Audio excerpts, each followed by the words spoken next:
Welcome back everyone. So how you can use your custom sound in Windows 11. So how you can do that? Let's do it. Okay, so open the settings. You can search the setting, just open it.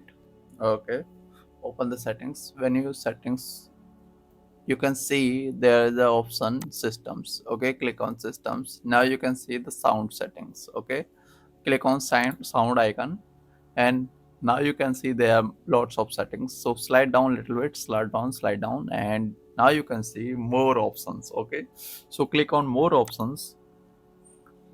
Here you can see the tab. In the tab you can click on sounds options. Okay, now suppose that if you want to change calendar reminder. Okay, calendar reminder sound, if you want to customize your calendar reminder sound, how you can do that? Select the calendar reminder and select your browse, select your sound. Okay, custom sound, whenever location, whatever location it is, select the sound and click open. Okay, also you can change the sound from here. Okay, so you can change it if you want. And so that's it for today, and I'll see you in the next video. So if you like this video, please subscribe this channel and press the bell icon. Thank you for watching.